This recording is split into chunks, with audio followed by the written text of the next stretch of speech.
우리는 이 세상에서 좋은 나라를 꿈꿉니다. 그래서 또 어제 그제 선거 투표하신 분들도 계시지요. 넉넉한 소득, 안정된 건강한 노후, 그리고 복지, 인권을 보장하는 나라, 이런 요소들을 가지고 있으면 선진국이 아닐까 생각을 합니다. 이런 나라가 되기 위해서는 수많은 희생이 있었죠. 우리나라가 민주주의를 이루기 위해서 광주 민주화 운동도 있었고요. 또 경제 발전을 위해서 그 누군가 잘 알지도 못하는 우리 인생 선배들의 수고와 노력이 있었던 것은 분명한 사실입니다. 또 여러 가지 어려운 상황 속에서도 나라를 위해서 수고한 정치인들도 있었습니다. 우리가 많이 기도를 더 해야 하겠지만 솔로몬을 이스라엘 역사 속에 가장 위대한 왕으로 하나님께서 높여주셨지요. 그가 그럴 수 있었던 것은요, 아버지 다윗의 간절한 기도와 신앙생활 덕분이었습니다. 아버지께서 아들을 위해서 간절히 기도합니다. 다윗이 그 아들을 바라보며 기도할 수밖에 없어요. 오늘 시편 72편은 조금 특별한 시입니다. 솔로몬의 시라고 표제어가 기록되어 있는데요, 솔로몬이 시편 2개를 기록했다라고 합니다. 우리가 읽은 72편과 여러분 아까 교동문 읽으셨잖아요. 127편, 그게 솔로몬의 시입니다. 그런데 조금 재밌는 것이요, 72편 20절 보시면 이렇게 써 있어요. 이새의 아들 다윗의 기도가 끝나니라. 지금 우리 읽은 이 본문이에요. 72편 20절. 이새의 아들 다윗의 기도가 끝나니라. 그러면 이 72편은 기도문이구나 라고 생각할 수 있고, 두 번째는 다윗의 기도문이구나 라고 생각할 수 있겠죠. 그런데 왜 표제어에 솔로몬의 시 이렇게 되어 있을까요? 원저자가 다윗임을 알 수가 있습니다. 다윗이 솔로몬을 위해서 간절히 이 기도문을 썼고, 그리고 솔로몬은 이것을 시로 승화했고, 그래서 정경에 오르게 된 거지요. 그러니 정확하게는 이 저자는 2명이 됩니다. 다윗과 솔로몬. 아버지 다윗은 왕권을 솔로몬에게 넘겨주면서요, 기도할 수밖에 없었습니다. 자신이 왕이 되리라고는 상상도 못했거든요. 베들레헴 작은 동네에 8번째 아들로 태어나서 별로 인정도 받지 못하는 그런 아들로 큽니다. 그저 아버지의 몇 마리 되지 않은 양을 치는 목동으로 살았고요. 사무엘이 함께 와서 예배하자 했을 때 그 막내 아들은 중요하지도 않아서 쟤는 그냥 빼고 예배해도 됩니다 해서 껴주지도 않았지요. 하루는 형들에게, 전쟁터에 나간 형들에게 도시락을 전하러 아버지가 시키십니다. 순종해요. 갔더니 골리앗이 있습니다. 하나님과 하나님의 군대를 멸시합니다. 도저히 참을 수가 없어요. 그래서 물매로 이 골리앗을 쓰러뜨리는 순간 국민 영웅이 됩니다. 요즘 손흥민 선수 때문에 국민 영웅이 되었죠. 그것처럼 국민 영웅이 되고요, 왕의 사위도 됩니다. 하지만 사울왕의 시기 질투로 인해서 10년 넘는 세월을 고난의 세월로, 도망자의 세월로 살게 되죠. 그 연단과 훈련 때문에 그는 최고의 시를 하나님께 쓸 수 있었습니다. 또한 아들을 위해서 왕이 된다는 것이 얼마나 힘든 일인지, 얼마나 큰 책임감이 있는 것인지 기도로 하나님께 올려드릴 수밖에 없었던 거죠. 자, 1절입니다. 우리 1절 말씀 같이 볼게요. 시작. 하나님이여 주의 판단력을 왕에게 주시고 주의 공의를 왕의 아들에게 주소서. 자, 첫 시작부터요, 하나님의 판단력을 왕에게 주시고 하나님의 공의를 왕의 아들 솔로몬에게 주십시오. 하나님의 판단력과 하나님의 공의를 주셔야 이 나라를 이끌 수 있습니다 라는 거죠. 한 왕의 나라가 아니라 하나님의 나라이기 때문에, 하나님의 백성들이기 때문에 하나님의 판단력으로, 하나님의 공의로 이 나라를 다스려야 함을 다윗은 분명히 알고 있었던 거죠. 그리고 이 나라가 자기 나라가 아니라 하나님의 나라, 하나님의 백성임을 분명히 알고 있었습니다. 하나님께서 이스라엘을 향해서 내 백성이라고 표현한 본문의 말씀이 약 209절 정도 됩니다. 그 중에서 출애굽기 3장 7절과 8절이 이러해요. 여호와께서 이르시되 내가 애굽에 있는 내 백성의 고통을 분명히 보고 그들이 그들의 감독자로 말미암아 부르짖음을 듣고 그 근심을 알고 내가 내려가서 그들을 애굽인의 손에서 건져내고 그들을 그 땅에서 인도하여 아름답고 광대한 땅, 젖과 꿀이 흐르는 땅, 곧 가나안 족속, 헷 족속, 아모리 족속, 브리스 족속, 히위 족속, 여부스 족속의 지방에 데려가려 하노라. 내가 하나님이죠. 하나님께서 내 백성의 고통을 분명히 보았고 그들의 부르짖음을 들었고 그들의 어려운 상황을 알기 때문에 내가 애굽에서 건져서 가나안 땅, 젖과 꿀이 흐르는 풍요로운 땅으로 인도해 낼 거야 라고 말씀하시는 거죠. 내 백성이기 때문에, 지난주에 말씀 드린 것처럼 내 것이기 때문에, 하나님의 백성이기 때문에 하나님께서 책임져 주시겠다라는 거죠. 여러분, 우리나라는 어느 왕, 지금 왕정제도가 아니죠. 대통령의 나라가 아닙니다. 프랑스 왕 루이 14세가 있습니다. 제위 1643년부터 70년간을 제위했는데요. 사진에 굉장히 화려하게 나오죠. 저분이 한 유명한 말이 있어요. 들어보셨을 겁니다. 짐은 국가다. 내가 국가다. 굉장히 위험한 발상이죠. 내가 기분 좋으면 국민이 좋은 거예요. 내가 기분 나쁘면 국민도 기분 나쁜 거예요. 그러니까 자기 마음대로 할 수 있는 거죠. 엄청난 권력을 소유하게 됩니다. 그가 자신의 권력, 자신의 왕권을 강화하기 위해서 베르사유 궁전을 만듭니다. 이 궁전에 가보신 분도 계실 거예요. 저렇게 큰 궁전을 지었어요. 저 안에 들어가 보면 정말 화려하다고 합니다. 저도 안 가봤어요. 저렇게 화려하고요. 그리고 다음 사진, 저 정원이 참 유명해요. 굉장히 넓답니다. 하루에 다 돌기도 어렵다는 저런 정원을 만듭니다. 자신의 권력을 드러내기 위해서. 그런데요, 저런 일들을 하고 수많은 전쟁을 치르고 국민들이 얼마나 힘들었겠습니까? 그래서 마지막에는 카톨릭을 지지하고 기독교를 탄압한 악한 왕으로, 많은 전쟁으로 인해서 국민들을 힘들게 한 왕으로, 국가의 재정 상황을 가장 최악으로 이르게 한 왕으로, 이렇게 안 좋은 왕으로 평가되고 있습니다. 물론 저 베르사유 궁전 만든 덕에 관광산업이 발달하기는 했죠. 여러분, 한 나라의 백성들을 하나님의 백성으로 인정하고 받아들인다면 왕이 얼마나 정성을 다해서 돌보겠어요. 내 욕심, 내 방법대로 하는 것이 아니라 정말 하나님의 판단력과 하나님의 지혜로 백성들을 위해서 희생하고 힘을 다하는 대통령이 되기를 간절히 소망했고, 그 꿈이, 그 기대가 솔로몬에게 그대로 전수되기를 원했던 것이 바로 다윗의 마음이었던 거죠. 여러분, 자녀들, 손주들 위해서 기도 많이 하시죠? 여러분, 생각해 보셔야 돼요.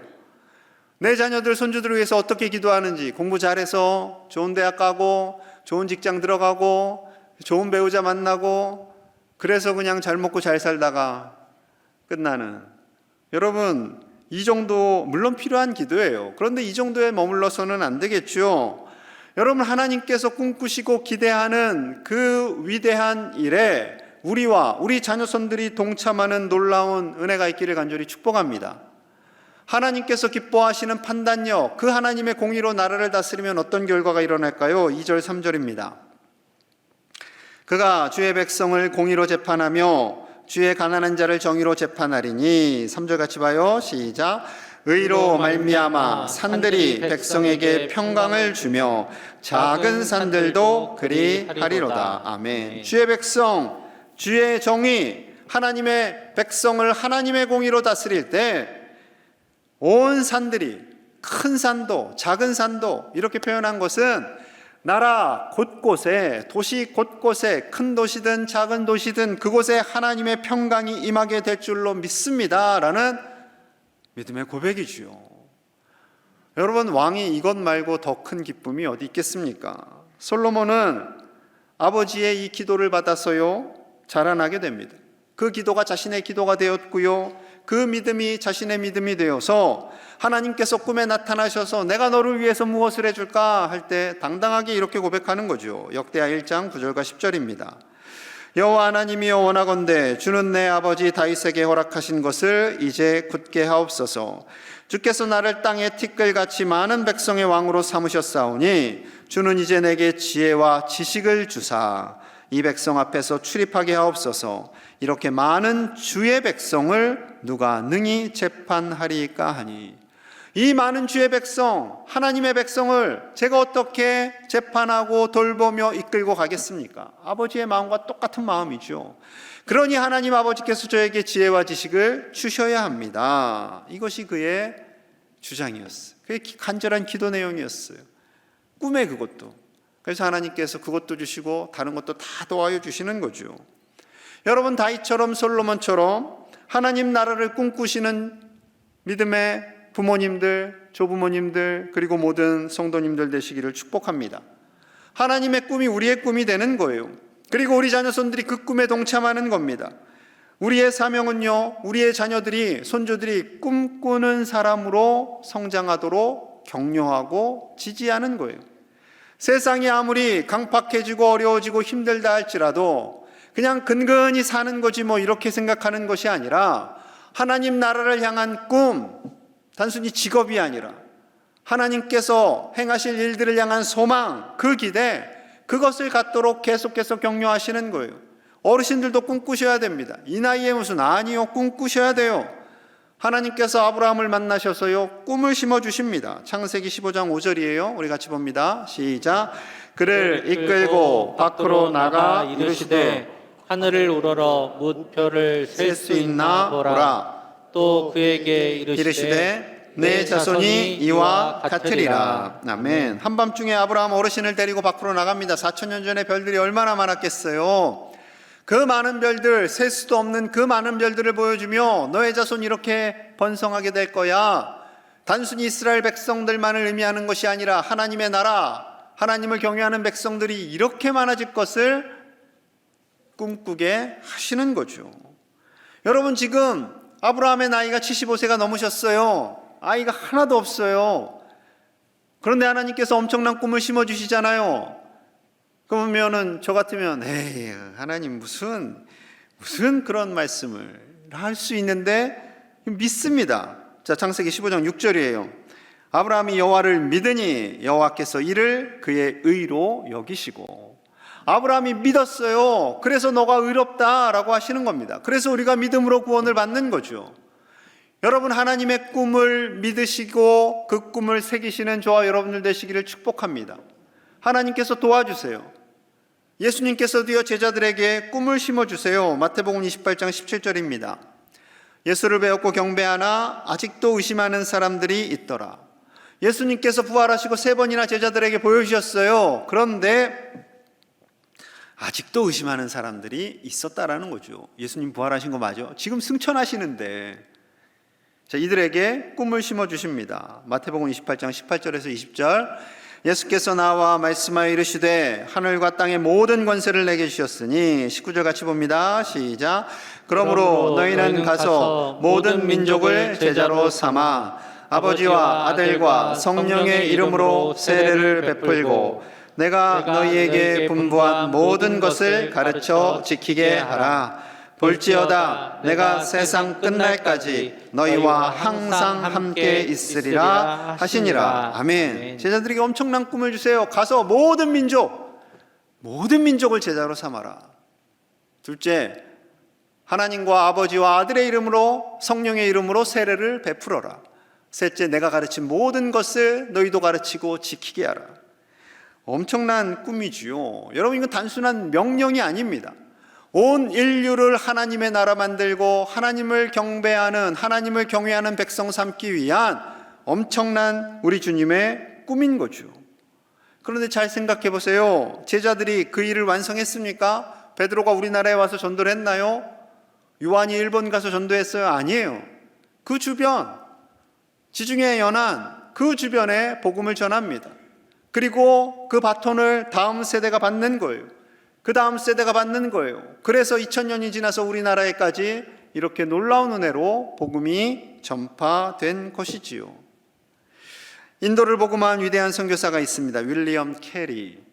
1761년 영국에서 태어났어요. 이때만 해도 영국이 정말 신실한 나라였어요. 16살에 구두 수선 기술을 배웁니다. 그저 구두를 수선하는 사람으로 살 것이라 생각을 했겠지요. 그런데 19살 때 예수님을 뜨겁게 영접하고요, 23살에 나는 복음을 전하겠다 해서 목사님이 됩니다. 그리고 33살이 되던 해 1793년에 가족들의 모든 반대를 무릅쓰고 인도로 갑니다. 5개월이 걸려서 갔어요. 배를 타고 긴 시간 걸려서. 그리고 그곳에서 선교에 힘을 씁니다. 5살 난 아들이 풍토병으로 인해서 죽는 고통도 경험하게 되었고요. 그런데 선교사님은 언어를, 일단은 말씀을 알아야 되니까 언어를 인도어로 성경을 번역하는 그 일에 힘을 쓰게 됩니다. 1799년 세람포에서 사명을 또한 이어가는데요. 중국어, 미얀마어, 말레이어 등 무려 44개 언어로 성경을 번역하여 출간하게 됩니다. 인도를 대표하는 산스크리트어, 벵갈어, 마라디어로 또한 성경을 번역했고 1809년에는 벵갈어로 신구약 성경을 완전히 전체를 완간하게 됩니다. 1819년엔 세람포에 대학도 세웁니다. 대단한 사람이죠. 혼자 한 건 아닙니다. 함께 동역자들이 사역을 감당하게 되죠. 그리고 73세에 인도 땅에 묻히게 됩니다. 그의 사역과 헌신에 감동받은 유럽의 많은 기독교 국가들, 스코틀랜드, 네덜란드, 영국이 성령 충만하게 되고 많은 선교사들이 파송되게 됩니다.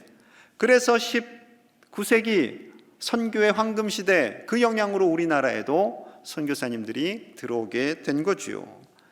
윌리엄 캐리 선교사님의 명언이 있어요. 화면을 좀 보시고 우리 같이 읽겠습니다. 시작. 하나님으로부터 위대한 일을 기대하라. 하나님을 위해 위대한 일을 성취하라. 하나님께서 주시는 꿈을 꾸라는 거죠. 그리고 그 꿈에 동참하라는 겁니다. 이 모토는 침례교 모든 선교사님들, 그리고 지금 현재 우리 교단 선교사님들도 이 모토를 굉장히 중요하게 여기고 있습니다. 여러분, 하나님 나라를 향한 꿈을 꾸셔야 돼요. 내가 살아가고 있는 삶의 자리가 작고 좁다 할지라도 여러분, 우리는 꿈을 꾸면서 살아가는 하나님의 백성들이 되어야 할 줄로 믿습니다. 내가 지금 무엇을 할지 모르겠는데요, 어떻게 해야 할지 모르겠는데요, 모를 수 있죠. 예수님의 제자들도 몰랐습니다. 사도 바울도 어디로 가야 할지 몰랐습니다. 그런데 하나님께 나아갔더니 하나님이 알려주시는 거예요. 야고보서 1장 5절입니다. 너희 중에 누구든지 지혜가 부족하거든 모든 사람에게 후히 주시고 꾸짖지 아니하시는 하나님께 구하라. 그리하면 주시리라. 우리의 지혜가 부족하지요, 연약하지요. 이 험한 세상 어떻게 살아가야 할지 모르겠습니다. 코로나가 좀 잠잠해지려 하니까 원숭이 두창이 또 등장을 했어요. 여러분, 우리의 인생에는요, 끊임없이 계속해서 어려운 일들이 일어납니다. 하지만 그때 무엇을 해야 할지 모르는 우리의 삶 속에 하나님께서 우리의 발걸음을 인도해 주시고 우리 자녀들에게 지혜를 주셔서 이 땅에 하나님의 나라가 임하는 놀라운 은혜의 현장에 쓰임받게 될 줄로 믿습니다. 여러분, 다윗과 솔로몬이 이 경험을 한 거예요. 하나님의 판단력과 공의를 가지고 사명을 감당했더니 그들이 존경받는 왕이 되었던 거죠. 주변에 똑똑하고 잘난 사람들이 많아서 가능했나요? 그렇지 않습니다. 다윗이 고난의 시간을 보낼 때 함께했던 사람들이 이런 사람들이었어요. 사무엘상 22장 1절과 2절입니다. 그러므로 다윗이 그곳을 떠나 아둘람 굴로 도망하매 그의 형제와 아버지의 온 집이 듣고 그리로 내려가서 그에게 이르렀고 환난당한 모든 자와 빚진 모든 자와 마음이 원통한 자가 다 그에게로 모였고 그는 그들의 우두머리가 되었는데 그와 함께한 자가 400명가량이었더라. 다윗이 살기 위해서 블레셋 가드 땅으로 갑니다. 거기서 체포가 돼요. 미친 척을 하면서 침을 질질 흘리며 다시 도망쳐 나옵니다. 그래서 간 곳이 아둘람 굴이에요. 굴. 여러분, 한때 왕의 사이였는데 굴 속에서 삽니다. 그 소식을 듣고 가족들이 다 모여들고요. 그리고 다윗을 좋아하는 사람들이 함께 모이게 됩니다. 어떤 사람들이요? 환난당한 사람들, 빚에 허덕이던 사람들, 억울한 일로 인해서 고통받던 사람들, 그 사람들 400명이 모여서 다윗을 우두머리로 세웁니다. 돈이 많은 사람들, 칼싸움을 잘하는 사람들, 대단한 사람들이 모인 게 아니에요. 부족하고 연약한 사람들과 함께 고난을 겪으면서 다윗의 마음속에는요, 백성들을 향한 애통하는 마음, 저들의 고통, 저들의 눈물을 내가 왕이 되면 닦아주어야지 하는 마음, 이 나라와 민족을 하나님의 뜻대로 다스려야겠구나라는 결단을 하게 됩니다. 그래서 이렇게 기도하는 거예요. 오늘 보면 4절 말씀. 그가 가난한 백성의 억울함을 풀어주며 궁핍한 자의 자손을 구원하며 압박하는 자를 꺾으리로다. 하나님을 경외하는 왕이 되면 가난한 백성들의 억울함을 풀어주고 궁핍한 자의 자손을 구원하고 압박하는 악한 자들을 꺾어버리게 될 겁니다 라고 기도하는 거죠. 여러분, 다윗이 살아온 세월 속에서 왕은 백성들 위해 군림하고 그들을 누르고 억압하는 것이 아니라 백성들을 위해서 섬기며 수고하며 애쓰며 나아갈 때 하나님께서 왕을 높여주시고 하나님의 공의가 그 땅 가운데 가득 임하게 될 것을 알았던 거죠. 그래서 다윗은 솔로몬 너 역시 그런 왕이 되어야 해 라고 기도하고 있는 것입니다. 여러분, 이렇게 왕의 사명을 감당하면 백성들이 어떻게 될까요? 자, 5절 말씀 같이 봅니다. 시작. 그들이 해가 있을 동안에도 주를 두려워하며 달이 있을 동안에도 대대로 그리하리로다. 아멘. 백성들이 해가 있을 동안, 달이 있을 동안, 온 세계가 존재하는 한 하나님을 두려워하게 됩니다. 하나님을 경외한다라는 거죠. 하나님을 의지한다라는 거죠. 하나님의 백성으로 하나님께서 주시는 그 은혜를 누리며 행복한 나라를 만들어 가게 될 것입니다 라는 기도입니다. 하나님을 경외하는 것이 가장 소중하기에 그 어떠한 것보다도 하나님을 경외하는 민족이 되기를 간절히 원하는 다윗의 기도인 것이지요. 솔로몬이 이것을 깨달았고요, 그 기도대로 왕의 역할을 감당하기를 애를 쓰게 됩니다. 여러분, 우리에게는 능력이 없습니다. 우리에게는 힘이 없어요. 하나님께서 지혜와 지식을 주셔야 됩니다. 하나님께서 주시는 그 지혜와 지식을 가지고 하나님의 꿈을 꾸며 이 땅을 바꿔나가는 하나님의 사람들 되시기를 간절히 축복합니다. 우리나라 참 많은 상처와 아픔, 대립과 갈등이 있잖아요. 여러분, 이런 시대 속에서 이 나라를 바꿔갈 수 있는 사람은 하나님의 백성들입니다. 하나님의 사람들이에요. 하나님의 마음을 가지고 하나님의 사랑을 가지고 하나님의 뜻을 품고 꿈꾸는 사람들이 이 나라를 바꿔가게 될 줄로 믿습니다.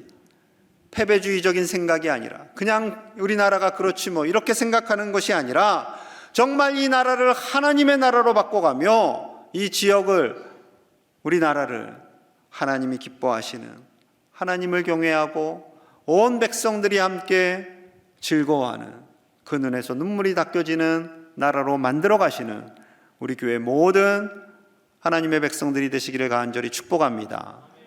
우리 함께 기도하겠습니다. 하나님을 위한, 하나님 나라를 향한 위대한 꿈을 꾸는 백성들이 되기를 하나님께서 원하고 계십니다. 그 꿈을 꾸며 그 삶의 자리에서 하나님께서 주시는 지혜와 지식으로 사명을 감당하는 우리 제일의 가족들이 되게 하여 주시옵소서. 아무리 연약하고 부족한 우리라 할지라도 꿈꾸는 자들이 되기를 원합니다. 우리 자손들이 그렇게 이 시대에 쓰임받는 리더들이 되게 하여 주시옵소서. 대립과 반목, 갈등이 가득한 이 땅에 하나님의 평화를 임하게 하는 축복의 통로가 되게 하여 주시옵소서. 이 시간 우리 가정과 교회와 나라를 위해서 함께 간절히 기도하겠습니다. 하나님 감사합니다. 하나님 나라를 향한 위대한 꿈을 꾸는 백성이 되게 하심을 감사합니다. 아버지여, 대립과 갈등, 아픔이 많은 이 나라를 불쌍히 여겨주시고 우리 광양제일교회 가족들이, 우리 자손들이 이 지역과 나라를 위해 쓰임받는 하나님의 사람들이 되게 하여 주시옵소서. 어려운 시대에 주저앉지 않게 하시고 약해지지 않게 하시고 강하고 담대하여 하나님 나라를 꿈꾸며 기도하며 전진해 나아가는 하나님의 백성들이 다 되도록 축복하여 주시옵소서. 예수님 이름 받들어 간절히 기도하옵나이다. 아멘.